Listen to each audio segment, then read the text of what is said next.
ओम अज्ञानतिमिरान्धस्य ज्ञानञ्जनशलाकया चक्षुरुन्तं येन तस्मै श्रीगुरुवे नमः। श्रीचैतन्यमनोभीष्टं स्थापितं येन भूतले स्वयं रूपकदा मह्यं ददाति स्वपदान्तिकं वन्देऽहं श्रीगुरुः श्रीयुतपदकमलं श्रीगुरून् वैष्णवाचं श्रीरूपं साग्रजातं सगुण रघुनाथान्वितं तं सजीवं साद्वैतं सावधूतं परिजनसहितं कृष्णचैतन्यदेवं श्रीराधाकृष्णपादान् सगणललिता श्रीविशाखान्विताश्च नारायणं नमस्कृत्यं नरं चैव नरोत्तमं देवीं सरस्वतीं व्यासं ततो जयमुदीरयेत् सुन्वतां स्वकथा कृष्ण पुण्यश्रवणकीर्तनं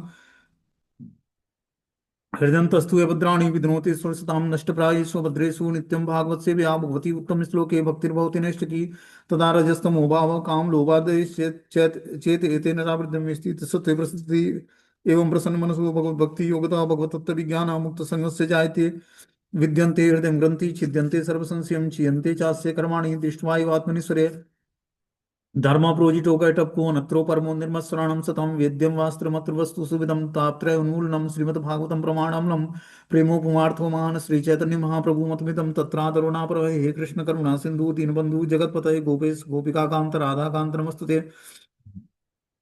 तप्त कांचन गौरांगे श्री राधे वृंदावनेश्वरी ब्रजभानुसुते देवी प्रणमामि हरिप्रिय वाञ्छाकल्पतरुभ्यश्च कृपा सिन्धुभ्यो च पतितानां पावनेभ्यो वैष्णवेभ्यो नमो नमः। जय श्री कृष्ण चैतन्य प्रभु नित्यानंद श्री अद्वैत गदाधर श्रीवासादि श्री गौर भक्तवृंद हरे कृष्ण कृष्ण कृष्ण हरे हरे हरे राम राम राम हरे हरे।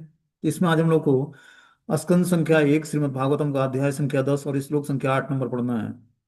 बोलते हैं, आमंत्र्य चाभ्य नुज्ञातम परिस्वाजाभिवाद्यतम आरूरोह रथम केश्चित परिस्व अव्यक्त अभिवादितम।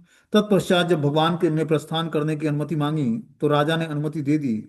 तो भगवान ने युधिष्ठिर महाराज के चरणों में नतमस्तक होकर प्रणाम किया और राजा ने उनको गले लगा लिया। इसके बाद अन्यों द्वारा गले मिलने एवं नमस्कृत होकर वे अपने रथ पर आरूढ़ हुए। तो ये कथा ऐसी थी जैसे हमने कल बताया था कि कुरुक्षेत्र का युद्ध स्थल जब समाप्त हो गया, कुरुक्षेत्र युद्ध स्थल पे कुरुक्षेत्र का युद्ध समाप्त होने के बाद जो है 5 पांडव और भगवान कृष्ण बचे। तो पांडव में युधिष्ठिर महाराज को राजा बनाया गया क्योंकि कौरव सारे मर गए थे। ठीक है ना। वो मृत्यु वीर गति को प्राप्त हो गए थे, तो अब राजा कौन बनेगा, क्योंकि दुर्योधन भी वीर गति को प्राप्त हो गया था। तब युधिष्ठिर महाराज को राजा बनाया गया क्योंकि उनके बाद इन्हीं का उत्तरदायित्व बनता था। तो युधिष्ठिर महाराज को राजा बनाया गया। तो युधिष्ठिर महाराज राज्य काज कैसे करें, इसके लिए उन्होंने अपने पितामह भीष्म देव से सलाह मशवरा किया, भगवान से सलाह लिया कि कैसे हमें राज्य का कारोबार संभालना है, मैं अभी नया हूं इस फील्ड में। तो भगवान ने और भीष्म देव ने इनको सुझाव दिया, सलाह दिया, और एक धार्मिक राजा की तरह उन्होंने चक्रवर्ती सम्राट होकर और पूरे विश्व पर राज्य किया। उन्होंने हस्तिनापुर पर राज्य किया। उसके बाद भगवान अब जाने की तैयारी करने लगते हैं कि अब मुझे द्वारका जाना है। तो 3 कारणों से भगवान रुक जाते हैं। किस कारणों से बता रहे हैं कि युधिष्ठिर को अनुग्रहित और भीष्मदेव पर विशेष अनुग्रह करने के लिए, और सुभद्रा के की जो बहू थी, अभिमन्यु की जो पत्नी उत्तरा, उत्तरा को की रक्षा करने के लिए भगवान रुक गए। सुभद्रा को विशेष रूप से सांत्वना देने के लिए भगवान रुक गए, क्योंकि सुभद्रा का जो पति था अभिमन्यु, सॉरी, सुभद्रा के पुत्र जो थे अभिमन्यु, वो जो है मृत्यु को प्राप्त हो गए थे। इस कारण से भगवान रुक जाते हैं और सुभद्रा को सांत्वना प्रदान करते हैं और युधिष्ठिर और भीष्मदेव पर अनुग्रह करते हैं। इस दिन इसलिए कुछ दिन और वो कुरुक्षेत्र युद्ध स्थल के बाद रुके रहे। अब भगवान द्वारका के लिए जाना चाहते हैं, अपनी राजधानी वापस। बोलते हैं, तत्पश्चात जब भगवान ने प्रस्थान करने की अनुमति मांगी तो राजा ने अनुमति दे दी।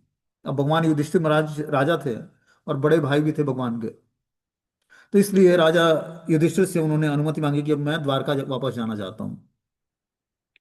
तो भगवान ने महाराजा युधिष्ठिर के चरण कमलों में नतमस्तक होकर प्रणाम किया और राजा ने उनको गले लगा लिया।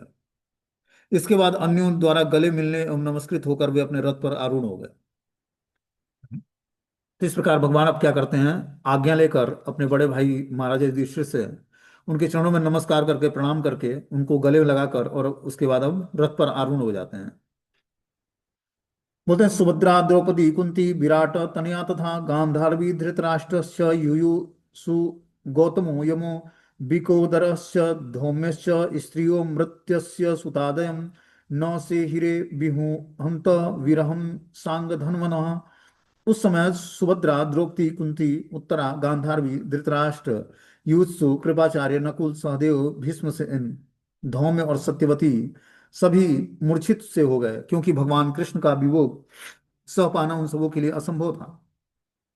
तो जितने भी परिवार के सदस्य थे, पांडव के और धृतराष्ट्र के तरफ से जो भी बचे हुए थे, जैसे धृतराष्ट्र, गांधारी, कृपाचार्य, नकुल, सहदेव, भीष्मसेन, भीमदेव, द्रौपदी, कुंती, उत्तरा, सुभद्रा, धौम्य, सत्यवती सभी मूर्छित हो जाते हैं भगवान के जाने से, क्योंकि भगवान से बहुत ही प्रेम था सबका। धृतराष्ट्र और गांधारी भी भगवान की भक्त थी। लेकिन क्या होता है कि जब दुष्ट पुत्र होता है ना, तो सबकी बुद्धि फिर जाती है। और धृतराष्ट्र भी पुत्र मुंह में अंधा था, ये जानता था कि कृष्ण भगवान है। और ये भी जानता था कि कुरुक्षेत्र में जहां पर युद्ध होना है, वो धर्म भूमि है, वहां पर हमारे पुत्रों की चलेगी नहीं। वो जानता था। इसीलिए संजय को उत्तराधिकारी के रूप में बैठाया था कि तू बता कुरुक्षेत्र के युद्ध स्थल में हो क्या रहा है। लेकिन पुत्र मोह के कारण वो सारे पुत्रों को वो मतलब सारे पुत्रों से हाथ धो बैठता है, मतलब कुरुक्षेत्र युद्ध स्थल में मारे जाते हैं। तो बता रहे हैं कि क्योंकि भगवान का वियोग सह पाना उन सबों के लिए असंभव था, जिसमें गांधारी और धृतराष्ट्र भी थे। उनको भी भगवान का वियोग सता रहा था कि भगवान अब जाने वाले हैं छोड़ के। बोलते हैं भगवान श्री कृष्ण जीवों के लिए, विशेष रूप से भक्तों के लिए इतने आकर्षक हैं कि उनका वियोग असह्य हो सकता है। बद्ध जीव माया से वशीभूत होकर भी भगवान को भूल जाता है, अन्यथा ऐसा हो नहीं सकता। ऐसे वियोग की अनुभूति का वर्णन नहीं किया जा सकता। उनका अनुमान केवल भक्ति ही कर सकते हैं। वृंदावन तथा सीधे साधे ग्रामीण बालों, बालिकाओं, स्त्रियों और अन्यों से श्री कृष्ण का वियोग सबों को आजीवन आघात पहुंचाता रहा। और अत्यंत प्रिय गोप कुमारी राधा रानी का वियोग तो अवर्णनीय है। तो इस प्रकार बता रहे हैं कि जो भी एक बार भगवान श्री कृष्ण के टच में आ जाता है और फिर वो भगवान से विमुख हो जाता है या भगवान उसको छोड़ देते हैं, तो व्यक्ति, उसके लिए वो कष्ट असहनीय हो जाता है, जो कि पांडवों के साथ हुआ और पांडवों के पूरे वंशज के साथ हुआ। बोलते हैं वह बुद्धिमान जिसने शुद्ध भक्तों की संगति में से परमेश्वर को समझ लिया है और भौतिक कुसंगति से अपने को छुड़ा लिया है, वह भगवान के यश को सुनने से चूकता नहीं है। उसने चाहे उनके विषय में एक ही बार क्यों न सुना हो, तो भला पांडव उसके वियोग को कैसे सह पाते हैं, क्योंकि वे उनसे घनिष्ठता पूर्वक संबंधित थे। वे उन्हें साक्षात अपने समक्ष देखते थे, उनका स्पर्श करते थे, उनसे बातें करते थे और उन्हीं के साथ सोते, उठते, बैठते और भोजन करते थे। तो इन सारे लोगों के लिए, जो पांडवों के वंशज थे, इन लोगों के लिए बता रहे हैं कि वह बुद्धिमान जिसने शुद्ध भक्तों की संगति से परमेश्वर को समझ लिया है और भौतिक कुसंगति से अपने को छुड़ा लिया है, वह भगवान के यश को सुनने से चूकता नहीं है। एक बार हम कुसंगति से छूट जाएंगे और परमेश्वर को समझने की हमारे अंदर योग्यता आ जाएगी, शुद्ध भक्ति के लक्षण आ जाएंगे, तो हम भगवान की कथाओं को सुनने बिना रह नहीं पाएंगे। तो भला पांडव उनके वियोग को कैसे सह पाते हो, क्योंकि वे उनसे घनिष्ठता पूर्वक संबंधित थे। वे साक्षात अपने समक्ष देखते थे, स्पर्श करते, उनसे बातें करते, उन्हीं के साथ सोते, उठते, बैठते और भोजन करते थे। तो उनके लिए, पांडवों के लिए भगवान का वियोग जो है, भगवान का द्वारका जाना बहुत ही कष्टप्रद था। उन सबके हृदय में उनके आकर्षण रूपी पात्र में द्रवित हो रहे थे। वे उनके अपलक नेत्रों से देख रहे थे और व्यग्रता से इधर उधर मचल रहे थे। तो भगवान को उनके समक्ष हृदय में उनके आकर्षण रूपी पात्र में द्रवित हो रहे थे, कि भगवान से इतना आकर्षण था कि आकर्षण के कारण उनका हृदय जो है द्रवित हो रहा था, मतलब रोना आ रहा था उनको। वे उन्हें अपलक नेत्रों से, बिना पलक झपके, स्नेह बंधन में बंधने के कारण व्यग्रता से इधर उधर मचल रहे थे और बिना पलक गिरे नेत्रों से देख रहे थे भगवान को। बोलते हैं कृष्ण स्वाभाविक रूप से सभी जीवों के आकर्षण हैं, क्योंकि वे समस्त शाश्वतों में प्रधान शाश्वत हैं। एकमात्र वे ही अनेक शाश्वतों के पालक हैं। इस प्रकार मनुष्य भगवान के साथ अपने शाश्वत संबंध को जागृत करके, जिसे वह भगवान की भ्रामक शक्ति माया के चक्र के वशीभूत होकर भूल चुका है, अस्थायी शांति और समृद्धि प्राप्त कर सकता है। कि माया के कारण जीवात्मा जो है भगवान से अपने संबंध को भूल जाता है, जो उसका शाश्वत संबंध है। लेकिन एक बार वो माया के संसर्ग से अपने को ऊपर उठा लेता है, तो अस्थायी शांति और समृद्धि को प्राप्त कर लेता है। एक बार भी यह संबंध जब हल्का सा भी पुनर्जागृत हो जाता है, तो बद्ध जीव भौतिक शक्ति के भ्रम से मुक्त हो जाता है और भगवान की संगति के लिए पागल हो जाता है। जैसे हम भौतिक शक्ति के भ्रम से मुक्त होंगे, बद्ध जीवन से मुक्त होंगे, वैसे ही भगवान की संगति के लिए व्यक्ति के अंदर पागलपन आ जाएगा। और भौतिक संगति से मुक्ति प्राप्त करने के लिए हमें भगवान की भक्तों की संगति करनी पड़ेगी। तभी भगवान की संगति के लिए लालसा जागृत होगी। बिना भक्तों की संगति के हम भगवान का संबंध, जो हमारा बिछड़ा संबंध है, वो जागृत नहीं होगा। बोलते हैं सगे संबंधी स्त्रियां जिनके नेत्रों से कृष्ण के लिए व्याकुलता बस अश्रुधारा निकल रही थी, महल से बाहर आ गई। वे बड़ी मुश्किल से अपने आंसू रोक पाई। उन्हें भय था कि प्रस्थान के अवसर पर आंसुओं के से अपशगुन हो सकता है। तो सभी स्त्रियां जो थी, माताएं थी जो हस्तिनापुर की, नेत्रों से कृष्ण के लिए व्याकुलता भरा अश्रु निकल रहा था और महल से सब बाहर आ जाती हैं भगवान को देखने के लिए। वे बड़ी मुश्किल से अपने आंखों आंखों से आंसुएं रोक पाई। उन्हें भय था कि प्रस्थान के समय आंसुओं से अपशगुन हो सकता है, कि भगवान प्रस्थान कर रहे हैं द्वारका के लिए, तो हम लोग अगर जो रोएंगे तो ये अपशगुन घटना होगी। इसलिए उन्होंने बड़े प्रयास करके अपने को आंसू बहाने से रोक लिया।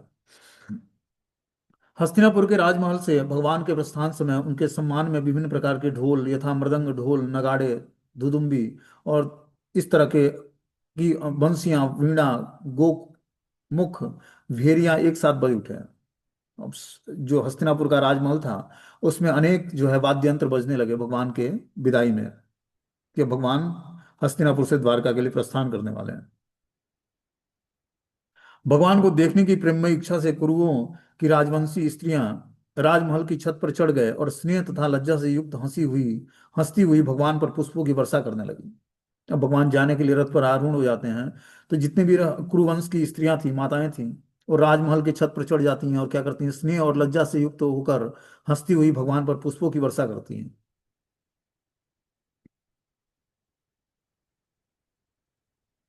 उस समय महान योद्धा और निद्रा को जीतने वाले अर्जुन ने, जो परम प्रिय भगवान का घनिष्ठ मित्र था, एक छाता ले लिया जिसका हत्था रत्नों का था और जिसमें मोतियों की झालर लगी हुई थी। अब भगवान के स्वागत में उसने क्या किया, अर्जुन ने भगवान के ऊपर एक छतरी लगाया जो हत्था रत्नों से जड़ा हुआ था और मोतियों की झालर लगी थी। इस तरह से उन्होंने भगवान का स्वागत करने के लिए छतरी लगाया। बता रहे हैं उद्धव तथा सात्विकी अलंकृत पंखों से भगवान पर पंखा झलने लगे और मधु के स्वामी कृष्ण ने बिखरे हुए पुष्पों पर आसीन होकर उन्हें मार्ग पर चलने के लिए आदेश दिया। अब उद्धव और सात्विकी क्या करते हैं, भगवान को पंखा झलते हैं, कि जो कि अलंकरणों से सजा हुआ था पंखा, तो भगवान को पंखा झलने लगते हैं। और जो मधु के स्वामी भगवान कृष्ण हैं, बिखरे हुए पुष्पों पर आसीन होकर उन्हें मार्ग पर चलने के लिए आदेश देते हैं, कि रास्ते पर पुष्प बिछाए गए थे, उस पुष्पों पर उनको आगे आगे चलने के लिए आदेश देते हैं भगवान उद्धव और सात्विकी को।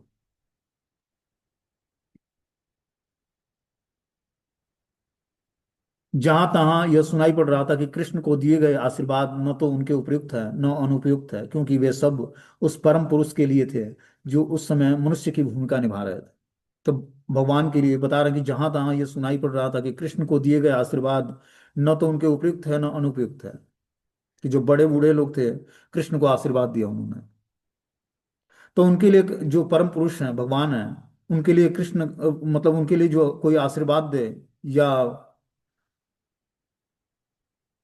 उनके लिए उपयुक्त होगा या अनुपयुक्त, मतलब आशीर्वाद देता भी है तो उनके लिए क्या उपयुक्त और अनुपयुक्त है। ठीक है ना, क्योंकि वो स्वयं परम पुरुष हैं। उनके आशीर्वाद से व्यक्ति के अंदर बदलाव आ सकता है। अब उनको कोई आशीर्वाद दे भी देता है तो भगवान तो एब्सोल्यूट प्लेटफॉर्म पर है, सत्यता के प्लेटफॉर्म पर है, तो उनके लिए न तो उपयुक्त था आशीर्वाद, न ही अनुपयुक्त था। बोलते हैं जगह जगह भगवान श्री कृष्ण को आशीर्वाद देने के उद्देश्य से वैदिक ध्वनियां हो रही थी। ये आशीर्वाद इस अर्थ में उपयुक्त था कि भगवान एक सामान्य मनुष्य की भूमिका निभा रहे थे, मानो वे महाराजा युधिष्ठिर के फेरे भाई हों। लेकिन ये अनुपयुक्त भी है, क्योंकि भगवान परम पुरुष हैं और उन्हें भौतिक रिश्ते नातों से कुछ लेना देना नहीं है। तो भगवान ने एक पुरुष अवतार लेकर एक मर्यादा स्थापित किया। जैसे उन्होंने युधिष्ठिर महाराज को प्रणाम किया जब वो हस्तिनापुर से जाने लगे, तो एक चक्रवर्ती सम्राट थे महाराजा युधिष्ठिर, और भगवान उनके फुफेरे भाई थे। तो उन्होंने क्या किया, भगवान ने क्या किया, अपने बड़े भाई को प्रणाम किया। एक सामाजिक मर्यादा भगवान ने स्थापित किया मनुष्य अवतार लेकर भी, कि मनुष्य के रूप में भगवान आते हैं लीलाएं करने के लिए, तो एक मर्यादा स्थापित करते हैं भगवान, कि किस तरह से बड़े भाई से ट्रीट करना है, किस तरह एक राजा से ट्रीट करना है। तो इस तरह से भगवान ने युधिष्ठिर महाराज को प्रणाम किया।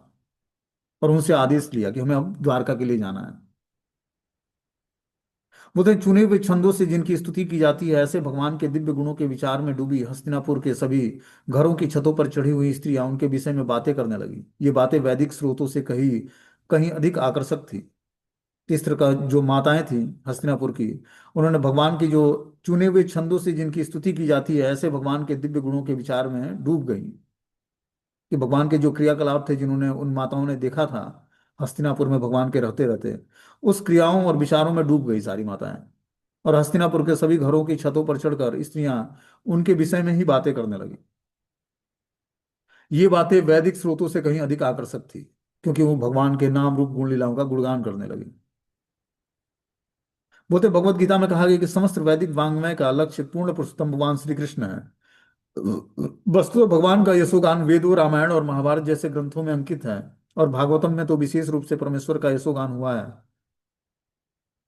अतएव जब कुरुवंश के राजाओं की राजधानी में घरों की छतों पर स्त्रियां भगवान के विषय में बातें कर रही थीं, तो उनकी बातें वैदिक स्रोतों से कहीं अधिक मनोहर लग रही थी। भगवान की प्रशंसा में जो भी गाया जाता है वह श्रुति मंत्रम कहलाता है। इस तरह से माताएं जो थी कुरुवंश की, उन्होंने भगवान की स्तुति मतलब जो भी उनका गुणगान किया, वो वैदिक स्रोत से कहीं अधिक उत्तम था, मनोहर लग रहा था।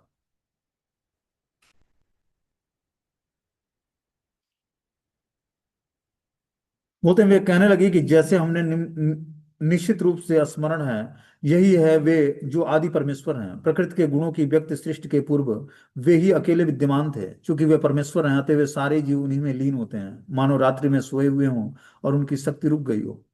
इस तरह से माताएं जो है गुणगान करती हैं कि निश्चित रूप से ये वही परमेश्वर हैं जो प्रकृति के गुणों की व्यक्त सृष्टि के पूर्व थे। मतलब जब प्रकृति के गुण विद्यमान नहीं थे, मतलब सृष्टि विद्यमान नहीं थी, उससे पहले भी थे। वे ही अकेले विद्यमान थे उस समय जब सृष्टि नहीं थी। क्योंकि वे परमेश्वर हैं, अतः वो सारे जीव उन्हीं में लीन होते हैं, मानो वो रात्रि में सोए हों और उनकी शक्ति रुक गई हो।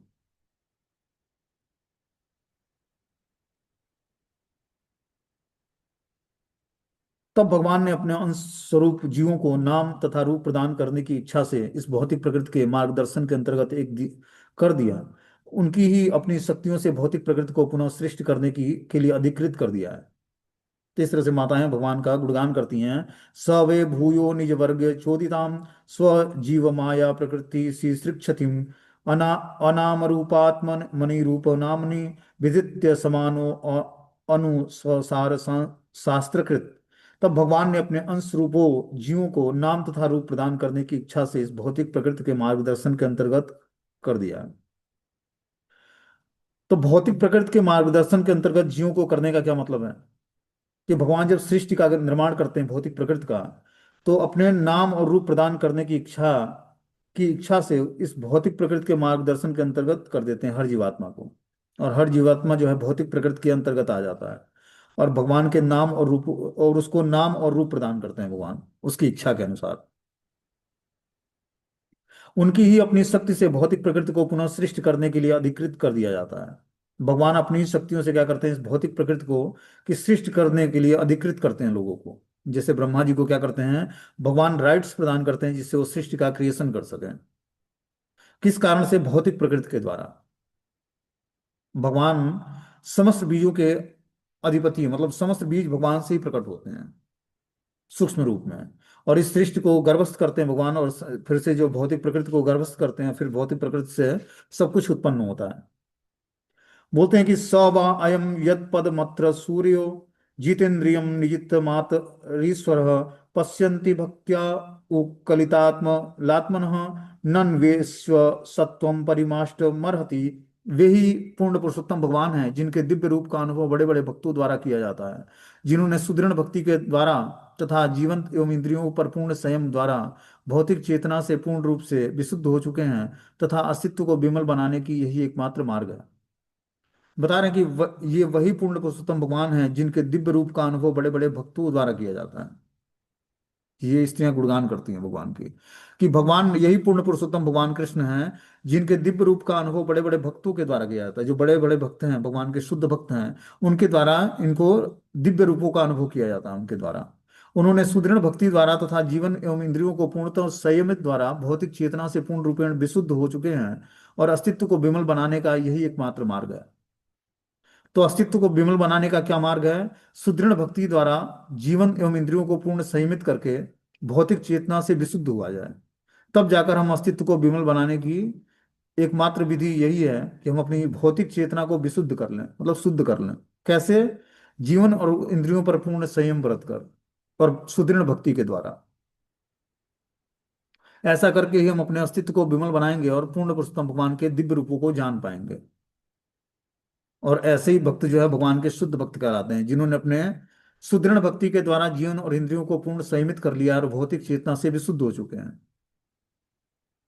हे सखियों, यहाँ पर वही भगवान हैं जिनकी आकर्षण तथा गोपनीय लीलाओं का वर्णन बड़े बड़े भक्तों द्वारा वैदिक साहित्य के गुह्यतम अंशों में हुआ है। वे ही भौतिक जगत की सृष्टि करने वाले, पालन करने वाले और संहार करने वाले हैं। फिर वे उनसे अप्रभावित रहते हैं। बता रहे हैं कि सारी स्त्रियां बोलती कि हे सखियों, ये वही भगवान हैं जिनकी आकर्षण तथा गोपनीय लीलाओं का वर्णन बड़े बड़े भक्तों द्वारा वैदिक साहित्य के गुह्यतम अंशों में हुआ है। ये कृष्ण ही वो पूर्ण पुरुषोत्तम भगवान है जिनके आकर्षण तथा गोपनीय लीलाओं का वर्णन बड़े बड़े भक्तों के द्वारा वैदिक साहित्य के द्वारा किया जाता है। वे ही भौतिक जगत की सृष्टि करने वाले, पालन करने वाले और संहार करने वाले हैं। फिर भी वे उससे अप्रभावित रहते हैं।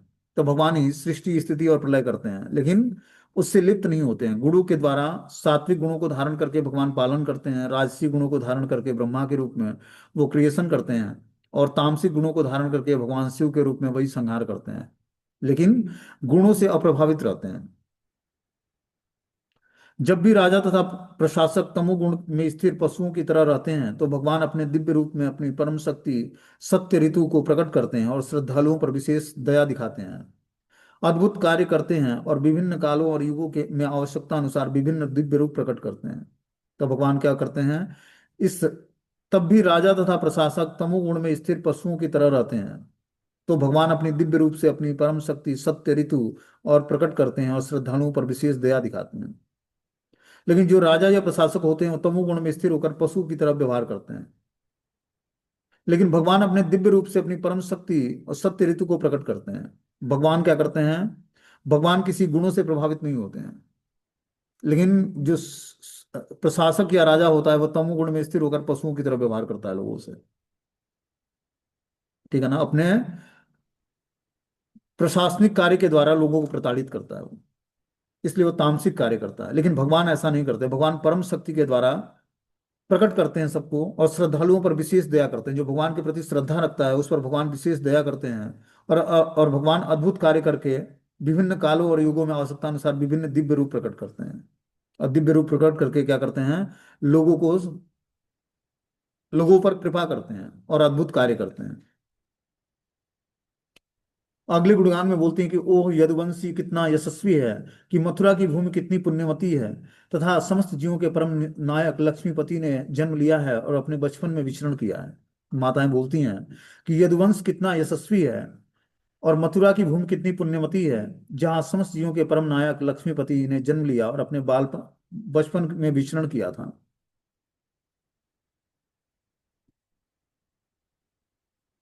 निसंदेह यह कितना आश्चर्यजनक है कि द्वारका ने स्वर्ग के यश को पछाड़कर पृथ्वी की प्रसिद्धि को बढ़ाया है। द्वारका के निवासी उनके प्रिय स्वरूप में समस्त जीवों की आत्मा का सदैव दर्शन करते हैं। भगवान उस पर दृष्टिपात करते हैं और अपने मुस्कान भरी चितवन से उन्हें कृतार्थ कर देते हैं। तो भगवान, स्त्रियां आगे बोलती हैं कि निसंदेह यह कितना आश्चर्यजनक है कि द्वारका ने स्वर्ग के यश को पछाड़कर पृथ्वी की प्रसिद्धि को बढ़ाया है। कि द्वारका नगरी जो है स्वर्ग से भी कहीं लाखों गुना सुंदर है और पृथ्वी की प्रसिद्धि बढ़ा दिया है। क्योंकि पृथ्वी पर द्वारका नगरी है जो स्वर्ग से कहीं हजारों गुना ज्यादा सुंदर है। द्वारका के निवासी उनके प्रिय स्वरूप में समस्त जीवों की आत्मा का सदैव दर्शन करते हैं। कृष्ण जो है समस्त जीवों की आत्मा है, और द्वारका के लोग कितना सौभाग्यशाली हैं जो इस प्रिय स्वरूप का दर्शन करते रहते हैं हमेशा। भगवान उन पर दृष्टिपात करते हैं और अपनी मुस्कान भरी चितवन से उन्हें कृतार्थ कर देते हैं। बोलते हैं नूनम व्रतस्य स्नान हुता दिनेश्वर समचित्तो हस्य गृहीत पाणी भी पीबंती या सख्य धरामृतम मुहुर ब्रज स्त्रियम सम्मोह दास्याम। हे सखियों, तनिक उनकी पत्नियों के विषय में सोचो जिनके साथ उनका पानी ग्रहण संस्कार हुआ है। उन्होंने कैसा व्रत, स्नान, यज्ञ और ब्रह्मांड के स्वामी की सम्यक पूजा की होगी, जिससे वे सब उनके अधरामृत का निरंतर आस्वादन कर रही हैं। ब्रजभूमि की बालाएं ऐसी कृपा की कल्पना से ही प्रायः मूर्छित हो जाती हैं। तो अब स्त्रियां कल्पना करने लगती हैं कि जरा उन पत्नियों के विषय में सोचो जिनके साथ उनका कृष्ण का पाणी ग्रहण संस्कार हुआ, मतलब विवाह हुआ है। उन्होंने कैसे व्रत, स्नान, यज्ञ और ब्रह्मांड के स्वामी की सम्यक पूजा की होगी, जिससे वे वो उनके अधरामृत का निरंतर आस्वादन कर रही हैं, कि भगवान का वो चुम्बन कर पाती हैं। ब्रजभूमि की बालाएं ऐसी कृपा की कल्पना से ही प्रायः मूर्छित हो जाती हैं कि ब्रज बालाओं पर भगवान ने जो कृपा किया, और जब ब्रज छोड़कर जाने लगे भगवान, तो सारी गोपियां जो है मूर्छित हो जाती हैं भगवान के विरह में। इन पत्नियों से संतानें प्रद्युम्न, साम्य और अम्ब इत्यादि हुए हैं, जिन्होंने शिशुपाल के नायकत्व में आए हुए अनेक शक्तिशाली राजाओं को हराकर रुक्मिणी, सत्यभामा, जामवती जैसी स्त्रियों का उन्होंने स्वयंवर समारोह में बलपूर्वक अपहरण किया था। उन्होंने भौमासुर तथा उनके हजारों सहायकों का वध करके अन्य स्त्रियों का भी अपहरण किया था। ये सारी स्त्रियां धन्य हैं। तो इस तरह से माताएं जो हैं हस्तिनापुर की भगवान का गुणगान करती हैं। बोलती हैं कि इन पत्नियों से जो संतानें उत्पन्न हुई, प्रद्युम्न, सांब और अम्ब इत्यादि, उन्होंने शिशुपाल के नायकत्व में आए हुए अनेक शक्तिशाली राजाओं को हराकर भगवान ने रुक्मिणी, सत्यभामा और जामवती जैसी स्त्रियों को स्वयंवर समारोह में बलपूर्वक अपहरण किया भगवान ने। और भौमासुर तथा उनके हजारों सहायकों का वध करके अन्य स्त्रियों का भी अपहरण किया। ये सारी स्त्रियां धन्य हैं जो कि भगवान की पटरानियां बनी हैं। अगले गुणगान में बोलते हैं कि इन सारी स्त्रियों ने व्यक्तित्व और शुद्धि से विहीन होते हुए भी अपने जीवन को धन्य किया। उनके पति कमल नयन भगवान ने उन्हें घर में कभी अकेला नहीं छोड़ा। वे उन्हें बहुमूल्य भेंट प्रदान करके उनके हृदय को प्रसन्न बनाते रहते हैं। तो जितनी भी भगवान की रानियां और पटरानियां थीं, उस कमल नयन भगवान ने सबके घर को कभी अकेला नहीं किया, मतलब किसी को अकेला नहीं छोड़ा भगवान ने। एक साथ 16,108 रानियों के साथ द्वारका के महलों में, 16,108 महलों में एक साथ भगवान सब रानियों के साथ विद्यमान थे। ये भगवान का ऐश्वर्य है। वे उन्हें बहुमूल्य भेंट प्रदान करके उनके हृदयों को प्रसन्न बनाते रहते हैं। भगवान सब रानियों को क्या करते हैं, बहुमूल्य भेंटें प्रदान करते हैं, जो उनकी डिमांड थी उसको पूरा करते हैं। और सभी रानियां बहुत ही प्रसन्न रहती भगवान से। बोलते हैं भगवान अपनी 16,108 पत्नियों के साथ अनवरत रहते चले आए थे। उन्होंने अपने आप को 16,108 पूर्णांशों में विस्तारित किया, और उनमें से प्रत्येक भगवान थे जो आदि पुरुष से तनिक भी भिन्न न थे। श्रुति मंत्र पुष्टि करते हैं कि भगवान अपना विस्तार अनेक में कर सकते हैं। इतनी सारी पत्नियों के पति रूप में वे उन सबको महंगी से महंगी भेंट देकर प्रसन्न करते। वे स्वर्ग से पारिजात वृक्ष ले आते, उसे अपनी प्रमुख रानियों में से एक ऐसी सत्यभामा के महल में लगाया। अतएव यदि कोई चाहता है कि कृष्ण उनके उसके पति बने, तो भगवान ऐसी इच्छा पूर्ण रूपेण पूरी करते हैं। तो जो कोई कृष्ण को पति के रूप में चाहता, तो भगवान उसकी इच्छाओं को मतलब निश्चित रूप से पूर्ण करेंगे। बोलते हैं राजधानी हस्तिनापुर की स्त्रियां अभी उनका अभिवंदन कर ही रही थी। इस प्रकार से बातें चल रही थीं, तो भगवान ने मुस्कुराते हुए उनकी बधाइयां स्वीकार की और उन पर अपनी कृपा दृष्टि डालते हुए नगर से प्रस्थान किया। अब भगवान, जो हस्तिनापुर की माताएं थीं, उन्होंने भगवान के अभिवादन में गुणगान किया भगवान का, सुंदर स्तुति पाठ किया। भगवान उससे प्रसन्न हुए और मुस्कुराते हुए बधाई स्वीकार की है उनका। और इसके बाद कृपा दृष्टि डालते हुए भगवान अब नगर से प्रस्थान कर जाते हैं। बोलते हैं आजात शत्रु पितृणाम गोपिताया मधुद्विषम परेभ्यम संकेतम स्नेहा प्रायुक्तम चतुरंगिणी। यद्यपि महाराज युधिष्ठिर का कोई शत्रु न था, तो भी उन्होंने असुरों के शत्रु भगवान श्री कृष्ण के साथ जाने के लिए चतुरंगड़ी सेना लगा दी। शत्रु से बचाव और भगवान से स्नेह के कारण महाराज ने ऐसा किया। अब युधिष्ठिर महाराज ने क्या किया, जो उनके पास चतुरंगड़ी सेना थी, मतलब घोड़ा, हाथी, रथ और पैदल, चार प्रकार की सेनाएं थीं।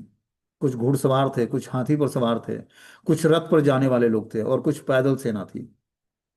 चारों प्रकार की इसको चतुरंगड़ी सेना बोलते हैं। भगवान श्री कृष्ण के साथ साथ जाने के लिए भेज दिया। शत्रु से बचाव और भगवान से स्नेह के कारण महाराज युधिष्ठिर ने ऐसा किया।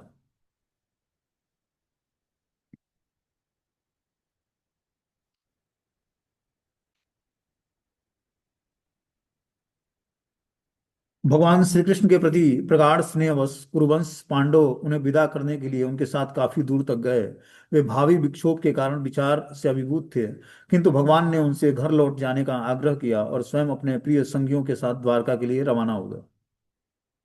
तो इस तरह से कुरुवंशी जो पांडव लोग थे, उन्होंने भगवान की विदाई करने के लिए काफी दूर तक उनके साथ पैदल गए। भगवान रथ पर बैठे हुए थे और रथ के साथ साथ वो लोग चल रहे थे। बोल रहे हैं, भावी विक्षोभ के कारण विचार से अभिभूत थे, किंतु भगवान ने उन्हें घर लौट जाने के लिए आग्रह किया कि आप लोग घर लौट जाइए, और अपने प्रिय संगियों के साथ भगवान द्वारका के लिए प्रस्थान कर जाते हैं।